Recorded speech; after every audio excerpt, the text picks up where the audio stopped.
This is part 2 of the talk How to Survive Pandemic. My name is Nadia Jarosevic and I'm a molecular biologist. I will talk this time about dilemma between disease or vaccine. So start with the question, why is pandemic a threat? It is a threat because it's a rapid spread of infection worldwide. It's a global contagion. It is usually caused by a new infectious agent, and we know very little about this. Many people get sick and die. The rate of infectivity and fatality in the community is out of control, and it makes unnecessary to establish measures to restrain pandemic at different levels, at state, federal, and international levels. So just to remind you about COVID-19 pandemic, the first report on the new disease came in December 2019 in Wuhan, China. A novel coronavirus was isolated and sequenced, and also it was confirmed that it transmits from human to human. On 30th of January 2020, World Health Organization declared a novel coronavirus outbreak a public health emergency of international concern. By April 4, 2020, more than 1 million cases were reported worldwide. It was very fast happening. What did we do to prevent the spread of virus in 2020? We applied measures, public health measures such as hand and surface hygiene, then social distancing, masks and gloves, self-isolation and quarantine, lockdowns, and some companies and countries started development of vaccines. Why vaccines? Vaccines are a major public health measure proved to efficiently counteract contagion. Vaccines prevent disease development in individuals and also reduce transmission in the community. They protect lives and maintain healthy and functional society. Vaccines are a safe way to build up immunity against diseases. How safe? To get these answers to this question, we will look into some preclinical and clinical trials and into adverse events. How efficient? To answer this question, we will look into reduction of risk to be infected, into protection against severe diseases, and reduction in the fatality. If we have virus as an alternative to build up our immunity, it is really unsafe. Usually, we don't want to get the virus. It just happens by chance, by random chance, unintentionally. We are not protected against this infection. We don't have prior immune protection. And this infection leads to inevitable disease risk, which could be fatal or end up in sequelae.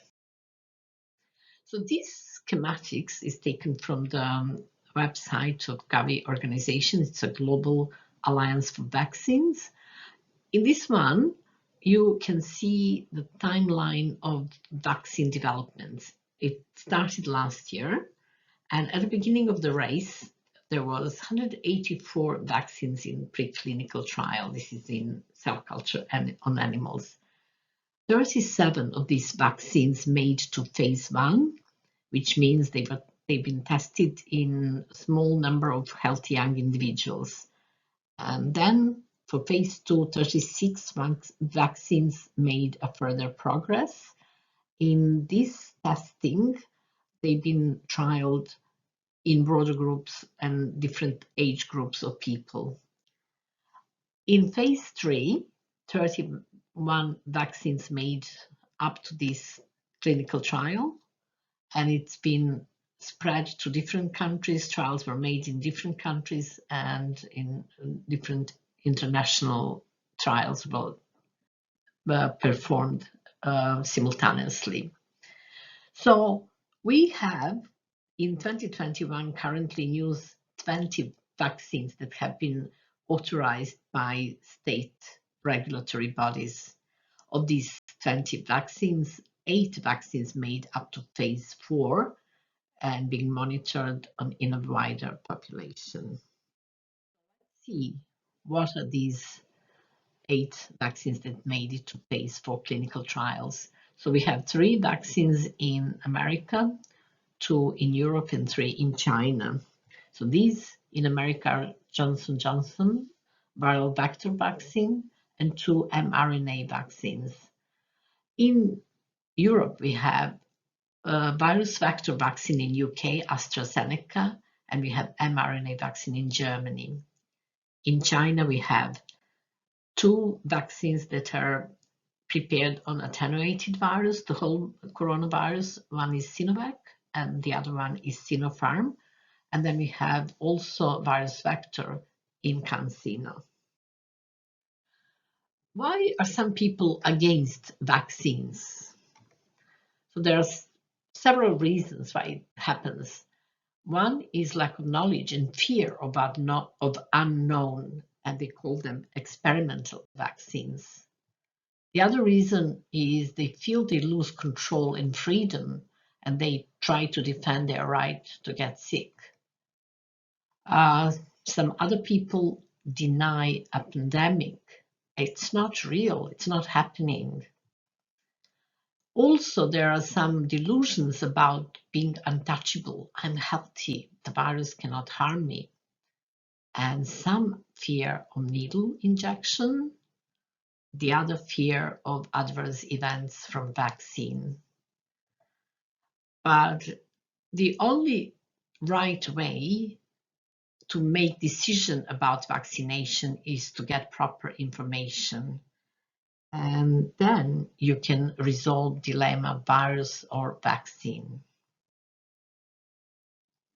So if we talk about some data on infection versus vaccination, we'll start with the rate of infection. So let's start with Australia. Since last year, we had 65,000 cases of COVID virus, which makes only 0.24% of the whole population in Australia. In other countries, there was a much higher rate of infection, as in the USA, where there was 12% of population, which makes 40 million people were infected, while in Israel, 1.1 million, which makes also 12% of the population in Israel. Then we have Germany and Italy, where we have 4 and 4.5 million people infected, which makes 5 to 7.6% of population. So let's check what's the mortality. The lowest mortality among the cases, COVID cases, was in Israel, only 0.64% mortality. In Australia and the USA, it's a moderate mortality of 1.63. It is 700,000 people who succumbed to the virus in the USA, and much less in Australia, around 1,000. But we had very low rate of infection, so mortality for this rate of infection is moderate. In Germany and Italy, we have pretty high mortality rate of 2.31% in Germany and 2.83% in Italy. Let's see how the vaccination rates.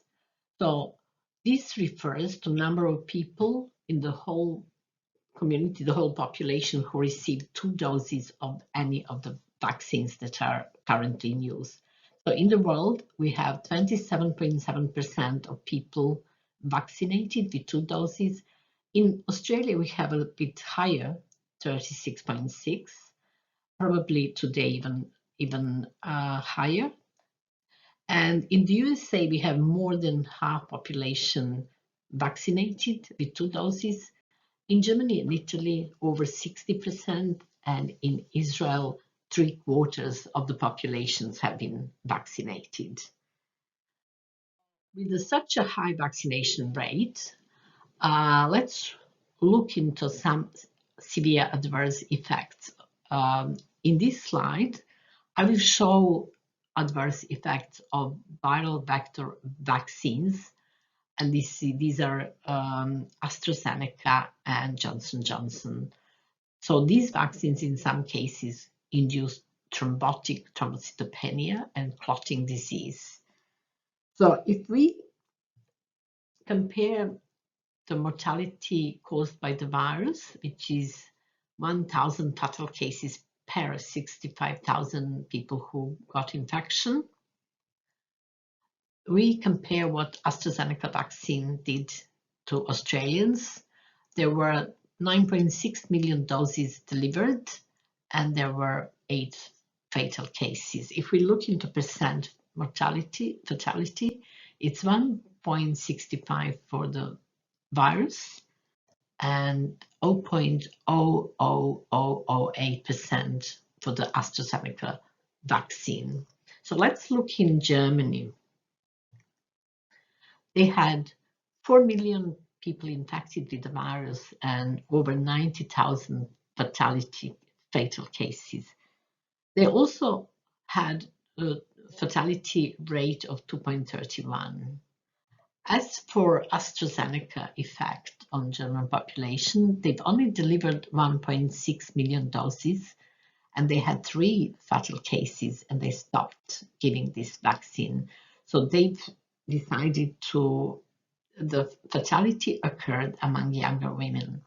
So they've put the age brackets for AstraZeneca vaccine, and their fatality is slightly higher than in Australia. It's 0.00018% after any dose of AstraZeneca vaccine. In the USA, as I said before, there were 40 million people infected with the virus and almost 700,000 fatal cases. This is 1.63 fatality.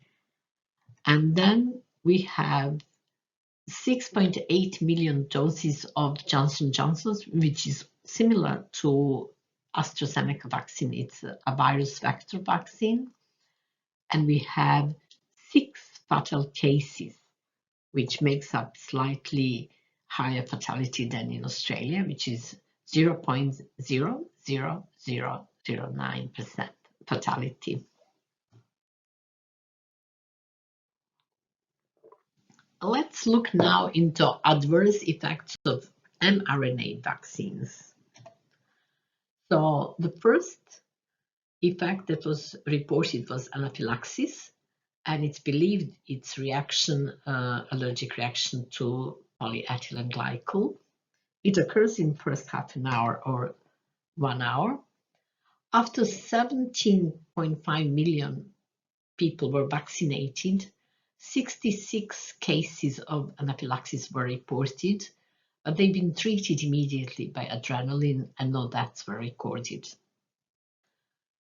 So another adverse effect is myocarditis and pericarditis, usually in younger males or in children. So from 129 million vaccines given in the United States, there were more than 5,000 cases of myocarditis reported for Pfizer and almost 400 cases for Moderna. They were also mild form and no deaths were recorded. So we can conclude that vaccines are pretty safe. So who should be vaccinated? People at risk of severe infection would be the priority vaccinee, and these are healthcare workers who need to be healthy in order to cure for other sick people in the community. Then also essential workers who need to provide services to the rest of the community. Then we have two groups of vulnerable people. These are older people, older than 65. They are vulnerable because their immune system becomes inactive with age, and they also accumulate chronic diseases. And there are also other vulnerable people who are younger than 65, who may be who have chronic diseases, high blood pressure, and other problems, and they need to be in a priority group for vaccination. After those groups are vaccinated, then vaccination is extended to general population, and these are people, adults 18 and above, children from 12 to 17, and pregnant women. So vaccine approval, before vaccine can be given to people, it has to be approved. Most of the vaccines that are currently in use have been initially authorized for emergency use at the beginning of 2021. One vaccine, mRNA Pfizer, obtained a full FDA approval in August this year. Other vaccines that are currently in use have been submitted for approval to World Health Organization, and some made it through, but the other were approved by national regulatory organizations. Australia. These are 4 types of vaccines that are currently used in Australia, and they've been provisionally registered by TGA. So we have 2 mRNA vaccines, Pfizer and Moderna, and we have 2 viral vector vaccines, Johnson & Johnson and AstraZeneca. So mRNA vaccines, as we saw in the previous slides, are considered a bit more safe. So they're given to children as well, while virus vector vaccines are given to people who are 60 years. It says here they're safe for individuals 18 years and over, but they've been given mostly to adults who are 60 years and over. So let's talk about vaccine efficacy. Before we talk about efficacy of the vaccine, we have to talk about virus variants. So the original strain of the virus is called Wuhan reference strain. Since then, virus spread all around the world, and there was no protection. So virus was going into mutations while replicating in different populations. One of the first mutations was in UK, alpha. It's an alpha variant, and I'm not going to list what mutations are accumulating in this. I will just call them by name as accepted name. So UK variant, virus variant is called alpha. Then in South Africa, we have beta variant, which is B1351. And in Brazil, gamma variant, B1128. And finally, infamous Delta variant that occurred this year in India, B1617. So I took data from the recent review in Nature Immunology about efficacy of these different types of vaccines against different variants of the virus. So they've reviewed literature, and they found that Pfizer protects. Efficiency of the Pfizer is 95% against Wuhan strain, 90% against alpha strain, 75% against beta, and 88% against delta strain variant. So Moderna showed 94.1 efficiency against original Wuhan strain, but it showed reduction in neutralizing antibodies against other virus variants, alpha, beta, gamma, and delta. AstraZeneca shows 55 to 81% efficiency against Wuhan, and it depends on age group in which they tested.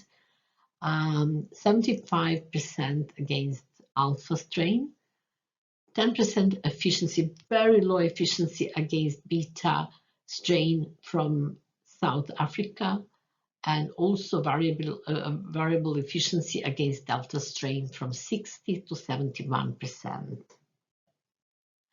Johnson & Johnson shows 66% efficiency against Wuhan strain, 70% against alpha strain, 57 to 72% efficiency against beta strain, dependent on the age group, 68% efficiency against gamma strain, and 60% efficiency against delta strain. And Chinese Sinovac was tested on Wuhan strain, which shows 50 to 90% efficiency, again dependent on the age of the vaccinee, and 51% efficiency against gamma strain. Sinovac has not been approved by regulatory bodies in Western countries, so we don't have these data for the Western countries and for the strains that were recorded. So vaccines seem pretty efficient, and all the current vaccines are designed for the Wuhan strain virus. So that's why they show some reduced protection against infection with novel mutant variants, although they successfully protect against hospitalization and fatality. Protective effect of all vaccines declines with time. So health authorities recommend a third dose, a booster, in order to increase neutralizing antibody levels. And this has already started. A third dose has started in different countries. So also, some current vaccines show a very low protection against South African strain. Company Moderna has designed a new mRNA vaccine specific to target beta variant of South Africa. So also Coalition for Epidemic Preparedness Innovations, CEPI, urges companies and countries not to stop with inventing new vaccines and doing clinical trials in comparison to known approved vaccines. So with this cartoon, I wanted to finish tonight this talk, and we see that there is a race between variants, in this case Delta variant, and vaccination rates. So who is going to win? If you want to contact me, these are my 2 email addresses. You can ask questions and have suggestions. This video was prepared to inform general public about progress in vaccine development, and these figures are basically of 8th of September, and they will definitely change in future. If you need a medical advice regarding vaccination, you need to contact your GP. And also, if you make a decision, you better get proper information, since your decision will have a consequence on your own health as well as on the health of your family, friends, and broader community. Thank you.